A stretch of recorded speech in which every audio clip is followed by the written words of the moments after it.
కాళ్లలో నొప్పి, నరాల వాపు వంటి లక్షణాలతో బాధపడుతున్నారా? వెరికోస్ వెయిన్స్ లో అత్యాధునిక చికిత్స ఏవిస్ వాస్కులర్ సెంటర్. నమస్తే రమగారు. నమస్తే జయ. రమగారు, విక్రమ బేతాళ కథలకి చాలా మంచి రెస్పాన్స్ వస్తుంది. అందరూ కూడా ఇంకా మరికొన్ని కథలు పెట్టండి, మరికొన్ని కథలు పెట్టండి అని మనకి కామెంట్ రూపంలో చెప్తూ ఉన్నారు. మరి దానికి సంబంధించి మనం విక్రమ బేతాళ కథ ఏదైనా అంటే ఒరిజినల్స్ చెప్పండి అని అడుగుతున్నారు. నేను ఆ పుస్తకం కోసం సీరియస్గా ట్రై చేస్తున్నాను. దొరకట్లేదా? ఇంకా దొరకలేదు. అంటే ఒకరికి చెప్పాను, బహుశా ఇవాళ రేపట్లలో తెస్తే పూర్తి ఒరిజినల్సే సంస్కృతం నుంచి తెలుగు చేసి చెప్పడానికి ట్రై చేద్దాం. సో ఇవి చందమామల్లో ప్రచురింపబడిన కథలే మనకు అందుబాటులో ఉన్నాయి. వాటిలో నుంచి ఒకటి చెప్తాను. పూర్వం అంట ఎప్పుడు విక్రమార్కుడు, పూర్వం కథ చెప్పకూడదు, విక్రమార్కుడు సంగతి చెప్పాలి. పట్టువదలని విక్రమార్కుడు మళ్ళీ శ్మశానంలోకి నడిచాడు. మర్రి చెట్టు ఎక్కాడు. అక్కడ ఉన్న వేళ్లాడుతున్న శవాన్ని భుజాన్ని వేసుకుని నడవటం మొదలుపెట్టాడు.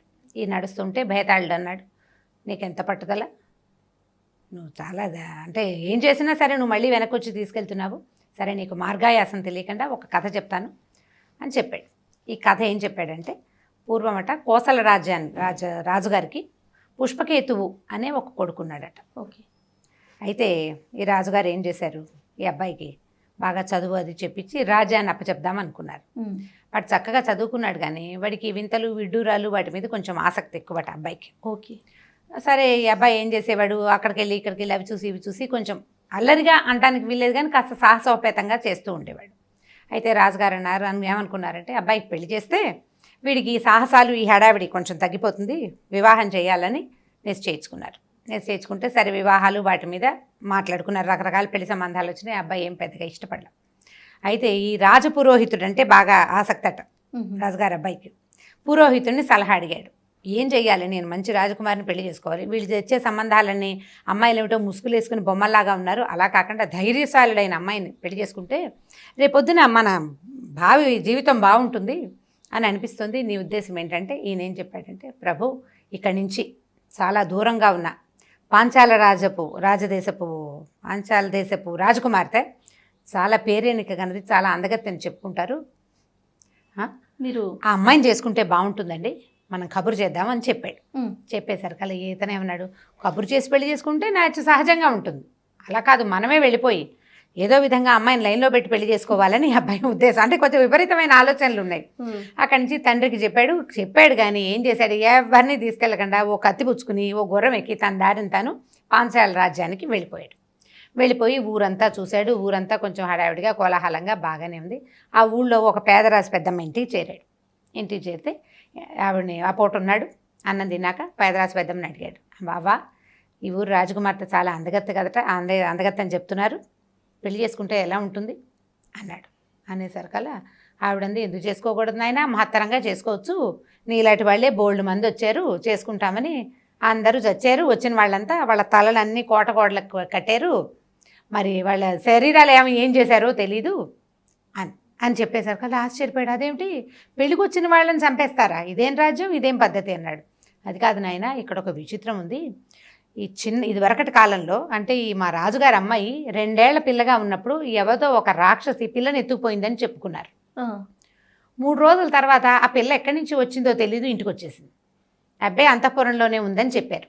మొదట 2-3 రోజులు గగ్గోలు ఎత్తిపోయింది ఊరంతా, పిల్లని ఎత్తుకుపోయారు, రాజకుమార్తె లేదని చెప్పారు. కానీ తర్వాత రాజుగారు రాజకుమార్తె ఎక్కడికి వెళ్ళలేదని, ఇంట్లోనే ఉందని చెప్పారు. పిల్ల పెరిగింది, ఇప్పుడు యుక్త వయసుకు వచ్చింది. ఇప్పుడు ఎవరైనా వివాహానికి రాగానే ఈ అమ్మాయి ఒక మాట చెప్తుందట, ఫలానా ఊళ్ళో ఫలానా ఒకడు ఉన్నాడు, వాడిని జయించి పట్టుకు తీసుకురా అంటుంది. జయించలేరు, తీసుకురాలేరు, నువ్వు తీసుకురాలేకపోతే నీ తలకాయ గోడకి వేళ్లాడగడతాను అని చెప్పేస్తుందట ముందే. ఓకే. చెప్తుంది, ఎవ్వడూ వాడిని తీసుకురాలేకపోయారు, వాళ్ళ తలలన్నీ కోటగోడెక్కినాయి. మరి బాడీలు శరీరాలు వాళ్ళకి చెప్తే వాళ్ళు లేరు వీళ్ళు లేరు, ఆ శరీరాలు ఏమనేమో ఎవరికీ తెలియదు, తల మాత్రం కట్ చేస్తారు, అక్కడ వేళ్లాడేస్తారు, 50 తలలు కనీసం ఉన్నాయని చెప్పింది. ఇతను ఆశ్చర్యపోయాడు, ఇప్పుడు ఏం చేయాలి అని ఆలోచించాడు. ఆలోచిస్తే ఇప్పుడు ఆ అమ్మాయి పెట్టేది షరతు ఏమిటో అసలు ముందు తెలుసుకోవాలి అని ఆలోచించుకొని ఈ పేదరాజు పెద్దమ్మకి చెప్పాడు, నేనేం తక్కువ వాడిని లోకాయి వాడిని గాను, ఫలానా రాజుగారి అబ్బాయిని, నేను ప్రచండమైన కార్యాలు చేయటమే నాకు ఇష్టం, ఈవిడ సంగతి ఏమిటో నేను చూస్తానంటే పేదరాజు పెద్దమ్మ ఏం చెప్పిందంటే, ఆచితూచి అడిగే నాయన, ఆలోచించి మాట్లాడు, ఎక్కడికైనా వెళ్ళేటప్పుడు పరుగును వెళ్ళిపోవద్దు, నిదానంగా వెళ్ళు, ఇవి మనకు కూడా జీవితానికి ఉపయోగపడతాయి చూడండి చెప్పింది. సరే కుర్రాడు ఏం చేశాడు, మన రాజుగారి అబ్బాయి పుష్పకేతువు ఈ పాంచాల రాజకుమార్తె దగ్గరికి వెళ్ళాడు. వెళ్ళి నేను వివాహం చేసుకోవడానికి వచ్చాను, నీకేదో షరతు ఉందట కదా, ఆ షరతు ఏమిటో చెప్పు, నేను దాని సంగతి చూస్తాను అన్నాడు. ఆవిడ అమ్మాయి చాలా వెటకారంగా మొహం పెట్టి ఏమందంటే, అబ్బా వచ్చేవే అది చేసేసుకుందామనే అనేసరికి ఇతనికి రాజకుమార్తెకి ఇలాంటి ప్రవర్తన ఏమిటి, ఈ అమ్మాయి ఏదో తేడాగా ఉందని అనిపించింది.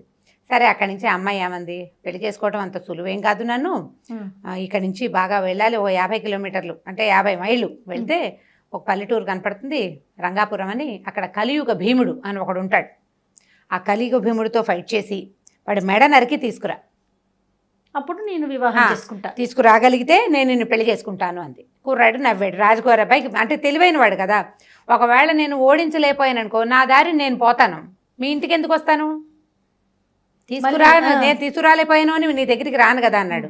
రాజకుమార్తె గోళ్ళు చూసుకుంటోంది కిందకి, చచ్చినట్టు వస్తావు నువ్వు అక్కడ ఓడిపోయావా, నువ్వు ఇక్కడికి రావాల్సిందే, నువ్వు గెలిచినా రావాలి, ఓడినా ఇక్కడికే వస్తావు, చచ్చినట్టు వస్తావు, నీకు ఇంకో వేరే దారి లేదంది. అనేసరికి అబ్బాయికి ఏమనిపించిందంటే, ఆచి తూచి అడిగేయి ఆలోచించు అందా. ఆలోచిస్తూ ఉంటే ఇక్కడ ఏదో ఒక మంత్రకట్టు లాంటిది ఉంది. అక్కడ ఓడిపోయిన వాడు ఓడిపోయాను అనుకుని వాళ్ళ ఇంటికి పరిగెత్తుకు పారిపోక మళ్ళీ ఇక్కడికి ఎందుకు వస్తాడు, మెడ నరికించుకోవడానికి ప్రత్యేకంగా ఎందుకు వస్తారు, ఎవరైనాను పారిపోతారు కదా, చంపేస్తారని తెలిసే, చచ్చిపోతామని తెలిసి కూడా పారిపోకుండా వస్తున్నారంటే ఇక్కడ ఏదో కిటుకుందని అనిపించింది. సరే అక్కడి నుంచి ఏం చేశాడు, నేను తెస్తాను, లేకపోతే చూద్దామని చెప్పి వెళ్ళిపోయాడు. వెళ్ళాడు, గుర్రము కత్తి ఉన్నాయి కదా, కత్తి పుచ్చుకున్నాడు, గుర్రం ఎక్కాడు, ఆ రంగాపురం వెళ్ళాడు. వెళ్ళేసరికల్లా ఈ పల్లెటూరు కనపడింది. ఆ ఊరంతా నిర్మానుష్యమైన ఊరు, ఒక్క మనిషి పిట పురుగు లేరు, బోల్డని ఇళ్ళు ఉన్నాయి, అన్నీ ఖాళీగా ఉన్నాయి, ఒకే ఒక పెద్ద పూరిపాక లాంటిది, దాని చుట్టూతా బోల్డని చెట్లు కనపడ్డాయి. వీడేం చేశాడు, వాళ్ళ ఇంట్లోకి వెళ్ళాలి, ఆచితూచి అడిగేయమంది కదా, కాసేపు చూశాడు, ఎవ్వరూ రాలేదు. ఓ చెట్టు చాటుని నిలబడి చూస్తుండగా ఓ చిన్న పిల్ల, ఒక 18-19 ఏళ్ల పిల్ల బయటకు వచ్చి ఏదో పని చేసుకుంటూ కనపడేసరికల్లా ఆ అమ్మాయి అందానికి ఆశ్చర్యపోయాడు అతను. ఎంత బాగుందో ఇంత చక్కటి పిల్ల ఈ పల్లెటూరులో నిర్మానుష్యంగా ఉన్న దాంట్లో ఒక్కతే ఉంది ఏమిటా అని అనుకుని దగ్గరికి వెళ్ళేసరికల్లా ఆ అమ్మాయి అడిగింది, ఎవరయ్యా నువ్వు, ఎందుకు వచ్చావు, నువ్వు చచ్చిపోవడానికే వచ్చావా అని అడిగేసరికల్లా అదేమిటి నీకు తెలుసా అన్నాడు. నాకు తెలుసు, కలియుగ భూముడు మా నాన్నే, ఫలానా చెట్టు కింద ఉంటాడు అంతే అనేసరికల్లా నువ్వెవరివి ఇంత చక్కగా ఉన్నావు అని బాగా ఆ అమ్మాయిని ప్రశ్నిస్తే ఆ అమ్మాయి ఏం చెప్పిందంటే, నా సంగతి ఏమని చెప్పను, నీకు నేనేమి ఇప్పుడు చెప్పలేను, కానీ నువ్వు ఒక పని చెయ్యి, నువ్వు గనక ఈ కలియుగ భీముడిని ఓడించేసి వాడి మెడ నరికేస్తే ఆ చేత్తో పుచ్చుకెళ్ళొద్దు, వెళ్ళిపోబోక, ఎక్కడా కింద పెట్టకుండా పట్టుకురా నా దగ్గరికి, నాకు చూపించి అప్పుడు వెళ్దు కానీ నీకు జయం కలుగుతుందని చెప్పింది. సరే వీడేం చేశాడు, చెట్ల కింద ఉన్నాడని చెప్పింది కదా, పడుకున్నాడు, నిద్రపోతున్నాడు. ఈ కుర్రాడు రాజుగారి అబ్బాయి అవి వెతుకుంటూ పోయాడు. ఒక మర్రి చెట్టు కింద ఒక పొడుగాటి పెద్ద శరీరం ఉన్న ఒకడు తల కింద చేపెట్టుకుని పడుకుని నిద్రపోతూ కనపడ్డాడు. వీడు పోయి వాడిని నిద్ర లేపాడు. అబ్బాయి నేను నీతో యుద్ధం చేయడానికి వచ్చాను, ఈ కలియుగ భీముడు నువ్వేనా అని ఆ పడుకున్న వాడిని లేపాడు.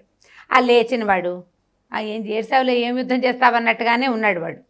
ఇద్దరు కలిసి యుద్ధం చేసేసరికల్లా వీడు కత్తి పెట్టి వాడు మెడ నరికేశాడు. సులువుగానే జరిగిపోయింది ఇది, ఏం కష్టపడలా వాడు, చిన్నపాటి యుద్ధంతో వాడు దొరికేశాడు, మెడ నరికేశాక ఆ తల పుచ్చుకున్నాడు. ఈ తల చేత్తో పుచ్చుకునేసరికల్లా 2 కాకులట భయంకరంగా అరుస్తూ ఈ కుర్రాడి మొహం మీదకి వచ్చినాయి. మామూలుగా సడన్గా పక్షి కేక వినపడితే మనం ఉలిక్కి పడతాం, అవును, పక్షి అరుపు వినపడేసరికల్లా సడన్ గా జరిగితే కదా చిన్న టింగుమన్న శబ్దానికి కూడా మనం ఉలికిపాటుగానే ఉంటుంది. ఈ 2 కాకులు అరుస్తూ కావు కావు అంటే కాకి అరుపు కర్ణ కఠోరంగా ఉంటుంది. పైగా కాకి మొహం మీదకి మనకి పక్షి ఏదైనా దగ్గరలో ఎగిరితే మన మీదకే వచ్చిందన్న అదటు కలుగుతుంది మనుషులకు సహజంగా. ఈ 2 కాకులు మొహం మీదకి వచ్చేసేసరికల్లా వీడు ఉలిక్కిపడి 2 చేతులతో మొహం కప్పుకున్నాడు, ఈ తలను వదిలిపెట్టేశాడు. అయ్యో, వదిలిపెట్టేసరికల్లా ఈ తల దొర్లుకుంటూ పోయి వాడి శరీరానికి అతుక్కుపోయింది. ఈ కుర్రాడు ఏం చేస్తాడు పాపం, ఏం చేయాలో తెలియలే.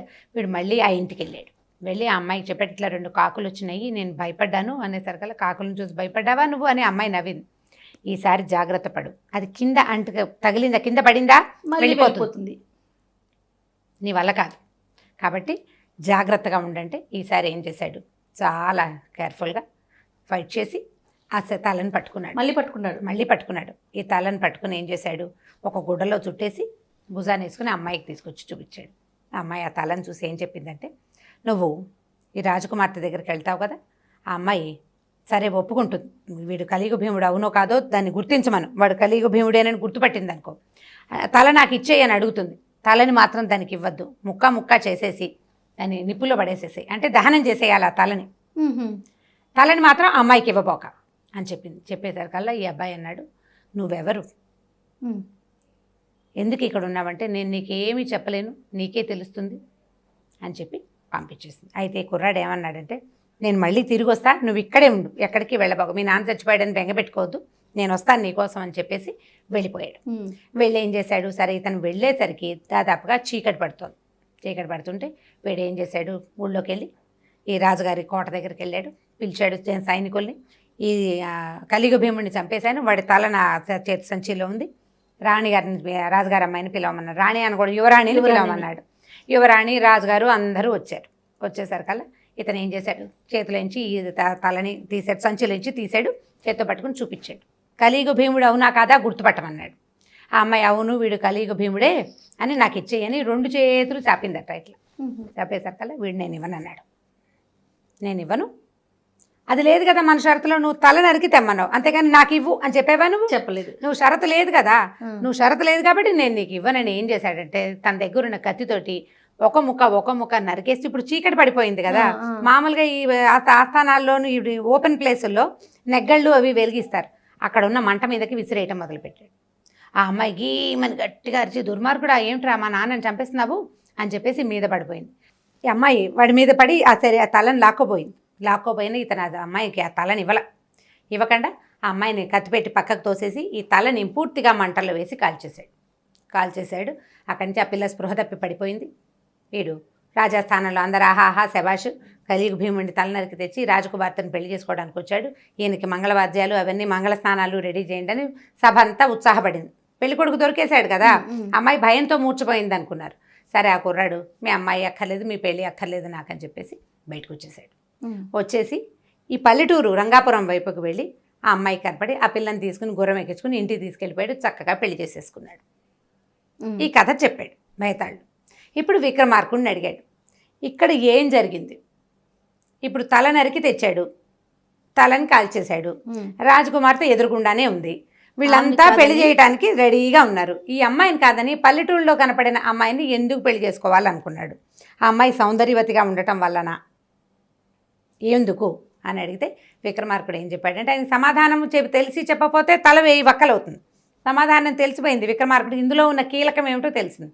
ఈయన ఏం చెప్పాడంటే, బహుశా ఆ పల్లెటూరులో ఉన్న అమ్మాయే రాజుగారి కూతురు అయి ఉండాలి, కలియుగ భీముడే రాక్షసుడు ఆ పిల్లని ఎత్తుకుపోయినవాడు, 2 రోజులు తీసుకుపోయాడు, తర్వాత తన కూతుర్ని రాజుగారి ఆస్థానంలోకి చేర్చేశాడు.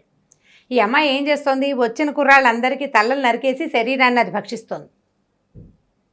వాళ్ళ శరీరం ఎవరికీ ఎప్పుడూ దొరకలే. ఈ కుర్రాడికి అర్థమైంది ఇది రాక్షసి అని. ఇప్పుడు ఆహారం దొరకపోతే కొన్నాళ్ళకి ఆ అమ్మాయి దానంతటా అదే చచ్చిపోతుంది. ఓకే, తండ్రి లేడు, ఆహారం వచ్చే అవకాశము లేదు, నరమాంసాన్ని డైరెక్ట్గా తినే అవకాశం దానికి లేదు, ఎందుకంటే రాజకుమార్తెగా ఉంది. ఎప్పుడైతే పెళ్ళి అన్న ఆలోచన రాగానే అమ్మాయికి మాంసం తినేందుకు అవకాశం దొరికిందనమాట. ఈ కుర్రాడికి కీలకం అర్థమైంది, అక్కడున్న అమ్మాయే రాజకుమార్తె, ఇప్పుడు దీనికి ఎంత ప్రచారం చేయక్కర్లా, తనకు కావాల్సింది పెళ్ళి అంతే. ఆ అమ్మాయిని తీసుకుని తన దారిని తను ఇంటికి వెళ్ళిపోయాడు, చక్కగా పెళ్లి చేసేసుకున్నాడు అని చెప్పేసరికల్లా ఇక్కడ భయతాళ్ళు పక్కపక్క అనబెట్టు, నీకు చాలా తెలివితేటలు ఉన్నాయి రాజా, ప్రతి విషయం ఏది చెప్పినా నువ్వు బాగా కనిపెట్టేస్తావు, కానీ నువ్వు మౌనభంగం చేసావు, మాట్లాడావు కాబట్టి నేను నీతోటి రానని చెప్పి శవంతో సహా మళ్ళీ చెట్టెక్కేశాడు. మళ్ళీ ఇంకొకసారి భయతాళుడు ఈయన ఏం చేశాడు, విక్రమార్కుడు పట్టుబదలని విక్రమార్కుడు మళ్ళీ శ్మశానం వైపుకి తిరిగి లోపలికి నడవటం మొదలుపెట్టాడు. చాలా బాగుంది కథ, కంచికి మనం ఇంటికి. థ్యాంక్ యూ సో మచ్ రమ్మగారు. Thank you. ఈ వీడియో కనుక మీకు నచ్చినట్లయితే లైక్ చేయండి, షేర్ చేయండి, మరిన్ని వీడియోస్ కోసం మా ఛానల్ని సబ్స్క్రైబ్ చేసుకోండి. సుమన్ టీవీలో మీ పర్సనల్ అండ్ బిజినెస్ ప్రమోషన్స్ కోసం కింది నెంబర్కి కాంటాక్ట్ చేయండి.